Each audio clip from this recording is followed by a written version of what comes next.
हमारा कानून के इस हफ्ते के वीडियो में आपका बहुत बहुत स्वागत है। आज के इस वीडियो में हम बात करेंगे एक ऐसे मुद्दे पे जिसके लिए पूरा देश दीवाना है। जी हाँ, हम बात कर रहे हैं स्पोर्ट्स लॉ की। अब आप कहेंगे कि क्रिकेट के दीवाने ज़्यादा हैं, बाकी सारे स्पोर्ट्स पे इतना ध्यान नहीं दिया जाता, लेकिन क्योंकि हमारा जो वीडियो है वो लीगल वीडियो है, हम बात करेंगे कि देश में पूरे स्पोर्ट्स को लेके जो है क्या गवर्नेंस बॉडीज़ हैं और कुछ क्या कानून हैं जिनके बारे में आम लोगों को जानकारी होना चाहिए। देखिए, सबसे पहले बात करते हैं गवर्नेंस की। क्या बॉडीज़ है, क्योंकि आप बहुत सारे न्यूज़पेपर्स में नाम सुनते होंगे गवर्नेंस बॉडीज़ के और आपको लगता होगा कि कैसा इनका ऑर्गेनाइजेशनल स्ट्रक्चर है। तो यदि बात करें इंटरनेशनल लेवल पर स्पोर्ट्स बॉडीज़ को लेकर क्या ऑर्गेनाइजेशनल स्ट्रक्चर है, तो हमें पता होना चाहिए कि इंटरनेशनल ओलंपिक कमेटी जो है वो इंटरनेशनल लेवल पर वह कमेटी है जो सारे ओलंपिक्स के गेमों का संचालन करती है। मिस्टर कुबर्टन ने 1894 में जो है इंटरनेशनल ओलंपिक कमेटी को का स्थापना करी थी, का गठन किया था, और आज सारे देशों में मेरी जानकारी के हिसाब से 102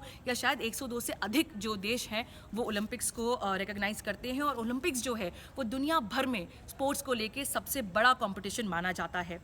अब इंटरनेशनल ओलंपिक कमेटी के अंतर्गत जो है वो सारे नेशनल ओलंपिक एसोसिएशंस आते हैं। यदि बात करें इंडिया में तो इंडियन ओलंपिक एसोसिएशन जो है वो सारे ओलंपिक के गेमों के लिए हमारे देश के स्पोर्ट्स पर्सन्स को का चयन करता है और उन्हें आगे बढ़ाता है, उन्हें इंटरनेशनल ओलंपिक्स में रिप्रेजेंटेशन जो है वो दिलवाता है। नेशनल ओलंपिक एसोसिएशन के साथ साथ हमें पता होना चाहिए कि इंटरनेशनल लेवल पर कैस या court of arbitration for sports करके एक ऑर्गेनाइजेशन है। कैस को हम इस तरीके से समझें कि ये एक तरीके से सुप्रीम कोर्ट है स्पोर्ट्स को लेकर, लेकिन इंटरनेशनल लेवल पर। यदि किसी भी प्लेयर को, चाहे वो किसी भी देश का क्यों ना हो, उसे यदि कोई भी दिक्कत आती है, उसे लगता है कि मेरे किसी अधिकार का हनन हुआ है या मेरे देश की कोई स्पोर्ट्स बॉडी ने मेरे किसी अधिकार को नहीं माना है, तो वो अपने मामले को लेकर court of arbitration for sports के सामने जो है वो जा सकता है। दुनिया भर में कई देशों ने इस बात की स्ट्रिक्ट हिदायत दी है कि जब कभी कोई भी नेशनल लेवल पर स्पोर्ट्स बॉडी किसी भी प्लेयर के साथ कोई भी कॉन्ट्रैक्ट साइन करे तो उसके अंतर्गत एक आर्बिट्रेशन क्लॉज होना बहुत आवश्यक है, जिसके तहत चाहे वो स्पोर्ट्स गवर्निंग बॉडी हो या चाहे स्पोर्ट्स पर्सन क्यों ना हो, वो court of arbitration for sports के सामने जाके एक आर्बिट्रेशन के अंतर्गत अपने मामले को सुलझा सके। हमारे देश में आर्बिट्रेशन एंड कंसिलिएशन एक्ट 1996 है, और यदि court of arbitration for sports कोई भी ऑर्डर देती है तो हमारे देश में उसको जो है वो उसी तरीके से लागू किया जाएगा जैसे हमारे देश के किसी कोर्ट के द्वारा दिया गया कोई ऑर्डर। ये तो बात हो गई इंटरनेशनल लेवल पर। यदि हम बात करें भारत के लेवल पर, नेशनल लेवल पर, तो ministry of youth affairs and sports जो है वो एक अलग से मिनिस्ट्री का गठन किया गया है जो सारे स्पोर्ट्स से संबंधित मामलों पे जानकारी रखता है और हमारे देश में स्पोर्ट्स को बढ़ावा देता है।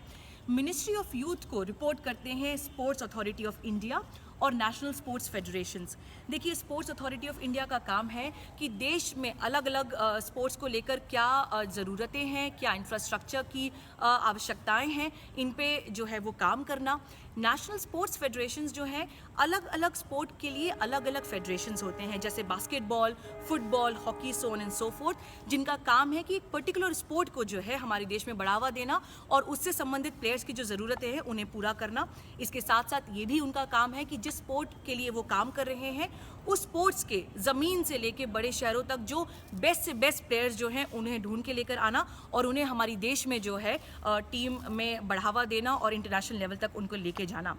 इसके साथ साथ हमें ये बात पता होना चाहिए कि ये सारी जो बॉडीज़ हैं हमारे देश में, चाहे वो स्पोर्ट्स अथॉरिटी ऑफ इंडिया हो, नेशनल स्पोर्ट्स फेडरेशन हो या नाडा या नेशनल एंटी डोपिंग एजेंसी, जिसका काम होता है यह देखना कि जितने भी स्पोर्ट्स पर्सन हमारे देश में इंडिया को रिप्रेजेंट कर रहे हैं या प्रोफेशनली जो है वो स्पोर्ट खेलते हैं वो किसी भी प्रकार से ड्रग्स का इस्तेमाल ना करें। ये सारी ही बॉडीज़ लॉ की नज़र में इंडिपेंडेंट बॉडीज़ हैं, ये स्पेशल बॉडीज़ हैं, लेकिन हाई कोर्ट ऑफ दिल्ली ने Viresh Malik versus Indian Olympic association में एक ऑर्डर दिया और कहा कि इंडियन ओलंपिक कमेटी जो है और ये बाकी सारी जो स्पोर्ट्स बॉडीज़ हैं ये एक तरीके से पब्लिक बॉडीज़ हैं और इसलिए इनके खिलाफ राइट टू इन्फॉर्मेशन जो है वो आप लगा सकते हैं और ये हाई कोर्ट और सुप्रीम कोर्ट के रिट जुरिसडिक्शन के अंतर्गत कवर होती हैं। दूसरी बात, जी टेलीफिल्म्स वर्सेस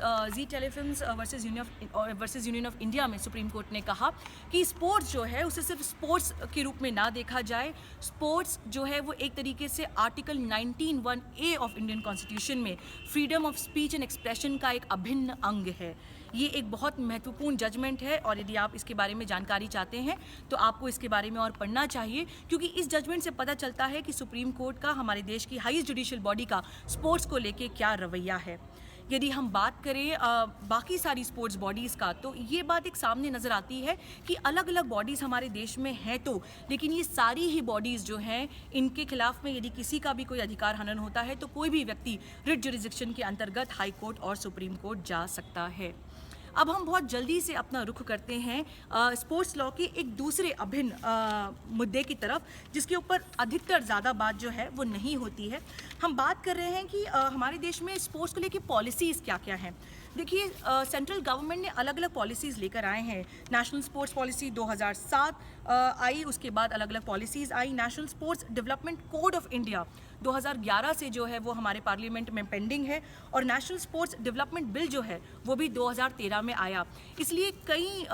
तबके से एक आवाज़ आई है कि हमारे देश में बॉडीज़ तो हैं, लेकिन कोई एक स्ट्रॉन्ग कॉम्प्रिहेंसिव पॉलिसी स्पोर्ट्स को लेकर नहीं है, और आवश्यकता है कि हमारे देश में स्पोर्ट्स को प्रमोट करने के लिए कोई एक स्ट्रॉन्ग कॉम्प्रिहेंसिव पॉलिसी आए जो स्पोर्ट्स से संबंधित सारे मामलों को कवर करे। मैं आशा करती हूँ कि ये छोटे से वीडियो से स्पोर्ट्स को लेकर एक नई जागरूकता होगी, और स्पोर्ट्स लॉ एक ऐसा विषय है जिस पे अधिकतर लोग बात नहीं करते हैं, जो प्लेयर्स है वो ही बात करते हैं। तो आम व्यक्ति जो है हमारे देश में वो भी स्पोर्ट्स लॉ में रुचि लेकर और इस मुद्दे पर बात करेंगे। यदि आपको ये वीडियो पसंद आया तो कृपया इसे फेसबुक पे, व्हाट्सएप पे लाइक करें, हमारा कानून को सब्सक्राइब करें और देखते रहें हमारा कानून। यह वीडियो देखने के लिए आपको बहुत बहुत धन्यवाद। मैं अवनी बंसल। जय हिंद, जय भारत।